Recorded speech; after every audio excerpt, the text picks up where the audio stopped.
This is 7th grade activity 5.1. Today, students will decide if two polygons are proportional or if they are distortions of the original polygons. The standard covered is 7G1. The page numbers out of the hardcover book are in 194 through 199, and out of the practice journal, pages 107 through 110. Today, you're going to need your practice journal, so I need you to turn your practice journal to page 107. Okay, the activity that we're going to be working with today is just working off of deciding whether or not some copies of figures would be considered proportional or not. So in a computer art program, when you click and drag on the side of a photograph, you distort it. So what they're referring to is if I were to click and drag on this little arrow, it distorts the figure of the original. So if this is our original figure, notice how the face became bigger. Okay, it became wider. It distorted it or it changed it. If you click on the top or the bottom of a picture and you modify it by making it longer, notice how once again the face became much longer than it would have before. Okay. In order for us in a computer program to create something that is proportional, we click and drag on the corner, and therefore it will pull it in both directions, both of these directions in the same situation. So that would create a proportional shape or figure. In other words, everything remains the same other than the fact that it just becomes larger. Okay, we end up with the same shape of the face. It didn't become wider or narrower. It just became larger in size, but so did everything else. Okay, today what we're going to be doing is we're going to be working with some reducing of photographs. So we have these 3 photographs here, and it says you're trying to reduce the photograph to the indicated size for a nature magazine. Can you reduce the photograph to the indicated size without distorting or cropping? Explain your reasoning. So what cropping means is cutting it down or cutting pieces off of that picture. So when we go through to check this, remember way back when, we used to work with proportions. This was probably back in chapter 3, where we would check proportions and see if they were equivalent to each other. So for example, we might have worked with 7/8 and 15 16ths. And we would go through and we would check to see if those were proportional. So there were 3 different things that we did. We either chose to go through and change these to decimals and do 7 divided by 8, and then 15 divided by 16, and we would compare the decimal forms.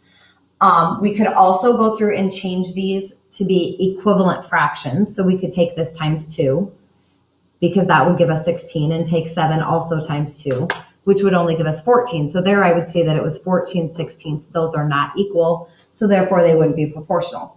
The other method that we got used to using that works 100% of the time, not that the other ones don't, but sometimes those other ones are hard to see, is we would go through and do cross products. So we would multiply each of these and see if our answers were the same. So 8 times 15 would give us 120. In order for them to be proportional, we would have to get the same answer. So then 7 times 16 gave us 112, which we could see earlier they were not proportional or they were not equal to each other. So in this situation, this would be a no, they are not proportional. So this is the concept that we're actually going to be using today.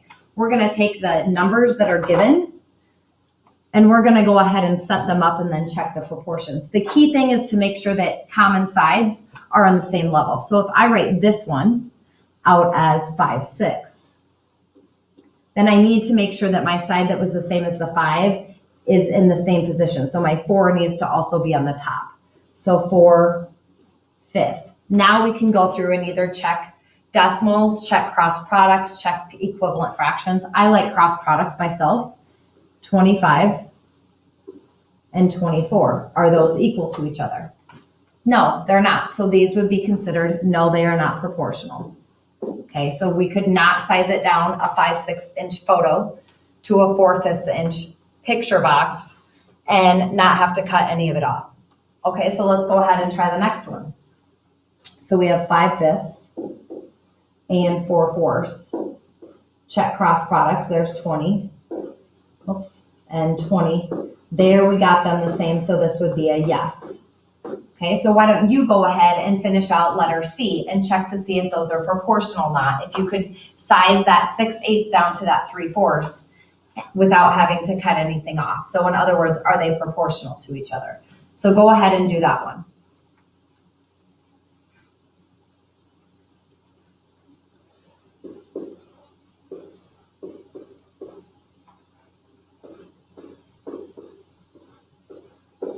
This would also be a yes, they were proportional. And some of you might have noticed right away, well, 6 divided by 2 is 3 and 8 divided by 2 is 4.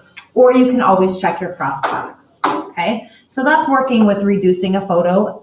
In other words, when we do this and we don't want to change the photo in any manner, we have to have proportional sizes.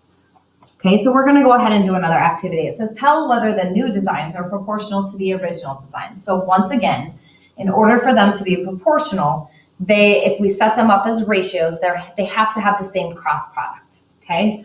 Or they have to have the same decimal if we want to reduce them down. Okay, so if we go through, this is going to be our original. So we're always going to use this one.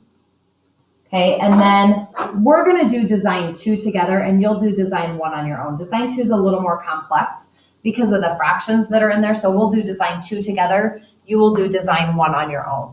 So if we want to check, once again, we're going to use the same concept that we did before. We're going to go through and set this up as proportions. So I need to use 2 sides that are different here. I can't use 8 and 8 and 6 and 6/7 and 6 and 6/7 because we won't see if they are proportional or not from that. So we need to use 2 sides that are different in lengths. So we're going to use 8 and 7. And then we will use 6 and 6/7 over 6. So 6 and 6/7 over 6. So this one's a little bit harder to kind of go through and check. But we'll go ahead and check our cross products. So if I go through, I'll do the one that's easy first. 6 times 8 is 48. And now if I check this one, 7 times 6 and 6/7, well, we're going to have to change that into an improper fraction. So 7 times 6 is 42 plus 6 gives me 48. So I'm going to do my work for this. I want to do 7 over 1 times 48 over 7, right? So now if I check, cross cancel, 7s cancel each other out. I end up with 48 over 1 or 48. Are those equal to each other? Yes, we got 48 for each of them. So this would be a yes. This one is proportional because we ended up with the same numbers when we checked cross products or the same decimals. Okay, so what I want you to do is I want you to go through and do the same concept, only this time you are comparing to design number 1. So go ahead and do your process with design number 1 and then check back on your answer.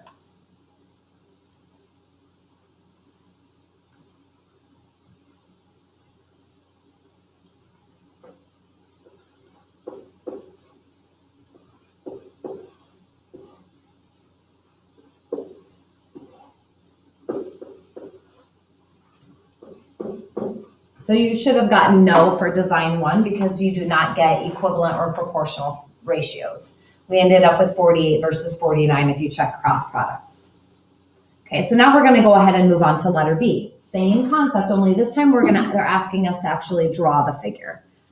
Okay, so I'm going to slide this up.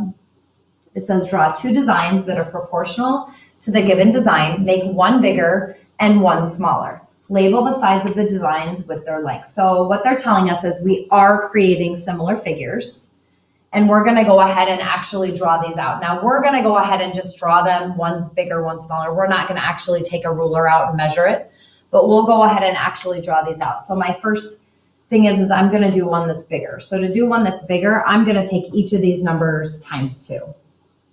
Okay, so we'll do our bigger one first. So I have a bigger rectangle. Remember, once again, we're not actually going to draw them to actual scale, but we're going to go ahead and do this. So I'll now use my dimensions to show my scale. So 5 times 2 would give me 10 for the height, and then 4 times 2 is going to give me 8 for my distance across there. So that's my bigger rectangle. So now I'm going to go ahead and do one that's smaller. So let's go ahead and maybe divide these by 2 this time. So we'll divide each of these by 2. So I'll do a smaller rectangle. And then I'm going to use my dimensions. So 5 divided by 2 would give me 2.5 for the height. And 4 divided by 2 would give me 2 for the width. Okay, so there's my similar rectangles The dimensions, if I wanted to go through and check them to make sure they are similar, which they should be because I already said they were going to be, I could check. So I could use 5/4 and then check 10/8. I should get the same answers, 40 and 40. I do. I can also check on the smaller one. Because when I'm multiplying or dividing that rectangle measurements by the same number, I'm creating proportionals, but I'm just proving this to you. So then 2.5/2. So here I would get 20, and then 4. Oh, that I meant to write 2. Here I would get 10, and here I would get 10. Those are proportional. And you don't have to do that second part. I'm just proving to you what they are. Okay, so on these next two, I want you to go ahead and do the exact same concept. For one of them, you're going to multiply by 2. And for the second set of that, you're going to divide by 2 on each of these. So you're going to create 2 triangles and 2 parallelograms. So go ahead and do that one. Finish that out. And then when you're finished, you can come get my answer key and check off to make sure that it's correct. So that's basically it for this activity. This activity is working with proportions and whether or not we are creating proportional relationships, or in this case, proportional figures. In order for them to be proportional or similar, they have to have equivalent ratios.